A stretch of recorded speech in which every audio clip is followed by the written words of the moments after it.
یا رسول اللہ آپ کی خدمت میں یہ ہمارا بچہ انس رہے گا، آپ کی خدمت کیا کرے گا، آپ کا جو بھی کام ہے یا رسول اللہ اس بچے سے لے لیجیے۔ تو وہ بچہ انس حضرت حضور کے ساتھ رہتا تھا اور حضور کی خدمت میں لگا رہتا، کبھی وضو کو پانی لانا، کبھی مسواک دینا، کبھی جوتے لانا، اس طرح کی خدمتیں 10 سال تک اللہ کے نبی کی خدمت کی۔ معمولی آدمی، عام آدمی کی خدمت کرنا بھی کتنا اجر و ثواب، ہمارے نبی کی خدمت کی اور 10 سال خدمت کی۔ وہ کہتے ہیں ہمارے نبی کے اخلاق اتنے اونچے تھے، اتنے اونچے تھے، ان 10 سالوں میں ہمارے نبی نے مجھے کبھی نہیں کہا کہ تم نے یہ کام کیوں کیا، تم نے یہ کام کیوں نہیں کیا، کیوں ایسا کرنا چاہیے تھا ایسا کر دیا، ایسا کبھی نہیں کہا، کبھی غصہ نہیں ہوئے ہمارے نبی میرے اوپر، میں کبھی کام کرتا کبھی نہیں کرتا لیکن ہمارے نبی غصہ نہیں ہوئے۔ ایک مرتبہ تو ایسا ہوا کہ ہمارے نبی نے ایک کام کہا کہ جاؤ ایک کام کرو، میں نے کہا نہیں کروں گا، بچے تھے، انہوں نے کہا نہیں کرتا میں یہ کام، غصہ ہو گئے اور بچہ بھاگ کر کھیلنے کے لیے چلا گیا۔ اب ہمارے نبی وہ بچے کو تلاش کرتے کرتے وہاں میدان میں گئے اور جا کر اس بچے کو پیٹھ پر تھپ تھپایا اور کہا ارے بچے اب تو یہ کام کر دے۔ اب وہ بچہ کہنے لگا ہاں اب میں یہ کام کروں گا آپ کا۔ اس طرح ہمارے نبی کا تعلق تھا، محبت کا اور خدمت کا ایسا تعلق تھا۔ وہ صحابی حضرت انس رضی اللہ تعالیٰ عنہ 10 سال خدمت کی ہمارے نبی کی۔ ہمارے نبی نے خوش ہو کر دعا دی اللہم ارزقہ مالا وولدا وبارک لہ فیہ، اے اللہ اس بچے کے مال میں برکت عطا فرما، اس بچے کی اولاد میں برکت عطا فرما، اے اللہ اس کو خوب سے خوب مال اور اولاد عطا فرما۔ لکھا ہے ہمارے نبی کی دعا ایسی قبول ہو گئی، ایسی قبول ہو گئی کہ سارے لوگوں کے باغ میں ایک سال میں ایک مرتبہ پھل آتے تھے، ان کے باغ میں 2 مرتبہ پھل آتے تھے سال میں۔ مال میں اتنی برکت ہوگی اور اولاد کی برکت کا حال یہ ہے، لکھا ہے اتنی لمبی عمر ملی، عمر میں برکت ہوئی، اولاد میں برکت ہوئی، 120 بچوں کو پوتے نواسے اولاد پڑ پوتے پڑ نواسے ان کو سب ملا کر 120 لوگوں کو انہوں نے اپنے ہاتھوں سے دفن کیا۔ 120 پوتے پڑ پوتے پڑ نواسے نواسوں کو 120 لوگوں کو اپنے ہاتھ سے دفن کیا، اتنی لمبی عمر ملی۔ 120 لوگوں کو دفن کرنے والے جو نانا ہے کتنی بڑی عمر ہوگی ان کی، تو حضرت انس رضی اللہ تعالیٰ کی اتنی لمبی عمر ہوئی کیوں؟ حضور کی دعا۔ اور حضور کیا دعا دیے تھے؟ اولاد میں برکت ہو جائے۔ اور یہ دعا کیوں ملی؟ خدمت کی وجہ سے ملی۔ کیا خدمت کرتے تھے؟ یہی حضور کی خدمت کرتے تھے، حضور لانا کہ حضور کے لیے پانی لانا، مسواک لانا، جوتے لانا، تولیہ دینا، یہ خدمت کرتے تھے اور حضور سے محبت کی وجہ سے کرتے تھے۔ یہ ہمارے نبی نے دعا دی، مال میں ایسی برکت، اولاد میں ایسی برکت۔ ایک صحابی ہیں حضرت عبداللہ بن عباس رضی اللہ تعالیٰ عنہ، ان کے بارے میں لکھا وہ بھی بچپن میں ہمارے نبی کی خدمت میں آتے جاتے تھے، ہمارے نبی کی خدمت کرتے تھے، ہمارے نبی سے محبت کرتے تھے۔ تو ہمارے نبی نے ایک مرتبہ پوچھا یہ وضو کا پانی کس نے رکھا ہے؟ تو کسی نے بتایا عبداللہ بن عباس نے، حضرت ابن عباس کے عباس کے بیٹے عبداللہ بن عباس۔ تو حضور خوش ہوئے اور دعا دی اللہم فقہہ فی الدین، اے اللہ اس بچے کو دین کا علم عطا فرما، دین کا علم عطا فرما۔ یہ دعا دی ہمارے نبی نے اللہم علمہ الکتاب، اے اللہ اسے کتاب کا علم عطا فرما۔ ہمارے نبی کے بعد تمام صحابہ کرام میں حضرت عبداللہ بن عباس رضی اللہ تعالیٰ عنہ کو رئیس المفسرین کہا جاتا ہے، مفسرین میں سردار، مفسرین کے سردار۔ اتنا بڑا علم اللہ نے ان کو دیا۔ ان کے علم کا حال ایسا ہے کہ ہمارے نبی کے زمانے کے بعد ان کے جو گھر تھا اس گھر میں لوگ قرآن کا علم سیکھنے، تفسیر کا علم سیکھنے، حدیث کا علم سیکھنے، فقہ کا علم سیکھنے کے لیے اتنی بڑی تعداد میں آتے تھے کہ ٹریفک جام ہو جاتی تھی۔ ٹریفک جام کیوں؟ اس لیے کہ لوگ سوال پوچھنے آ رہے ہیں عبداللہ بن عباس سے۔ بہت بڑا مجمع گھر کے باہر، حضرت وضو بنا کر باہر آتے، گھر میں بیٹھتے، گھر کے باہر اعلان ہوتا تفسیر کے بارے میں، قرآن کے بارے میں سوال کرنے والے اندر آ جاؤ۔ 400-500 لوگ اٹھتے، اندر آ جاتے، اب سب سوال کرتے ایک ایک قرآن کے بارے میں۔ اب یہ جواب دیتے دیتے دیتے 2-3 گھنٹے ہو جاتے، پھر وہ لوگ چلے جاتے، باہر بڑا مجمع انتظار کر رہا ہے۔ پھر اعلان ہوتا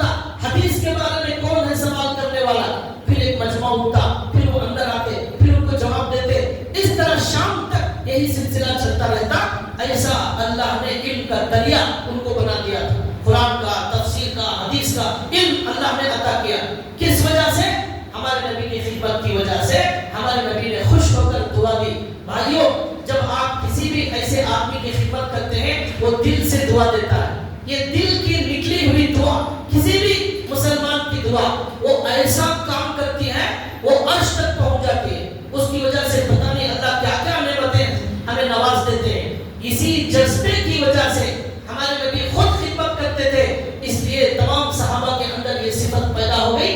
حضرت ابو بکر، عمر، عثمان، علی، تمام صحابہ کے اندر یہ خدمت کرنے کا جذبہ. حضرت ابو بکر رضی اللہ تعالیٰ عنہ کے زمانے میں جب وہ خلیفہ تھے، امیر تھے، تو ان کے پاس ایک لسٹ رکھی ہوئی تھی. حضرت عمر رضی اللہ تعالیٰ عنہ نے جا کر دیکھا، اس کے اندر لکھا ہوا ہے کہ فلاں فلاں محلے میں بیوہ عورتیں ہیں، فلاں فلاں محلے میں یتیم بچے ہیں، فلاں محلے میں بیمار ہیں. یہ پوری لسٹ ہے. اور یہ بھی لکھا ہے فلاں بیوہ کے گھر میں راشن پہنچانا ہے، فلاں بیوہ کے گھر میں پانی بھرنا ہے، فلاں یتیم کے گھر میں صفائی کرنا ہے گھر کی. یہ سب لکھا ہوا ہے. ہر جگہ نام بھی لکھا ہوا ہے. یہ خدمت کون کریں گے؟ فلاں بیوہ کی خدمت کون کرے گا؟ فلاں یتیم کی خدمت کون کرے گا؟ لسٹ ہے. ایک جگہ نام نہیں ہے کون خدمت کرے گے. حضرت عمر کے دل میں آیا اس عورت کی خدمت میں کروں گا. وہاں لکھا ہے گھر کی صفائی کرنا ہے، اس عورت کی گھر کی صفائی، اور اس کے لیے پانی لا کر دینا ہے، اس کے لیے راشن دینا ہے. حضرت عمر نے اس کا ایڈریس نوٹ کر لیا اور کہا اب میں اس کی خدمت کروں گا.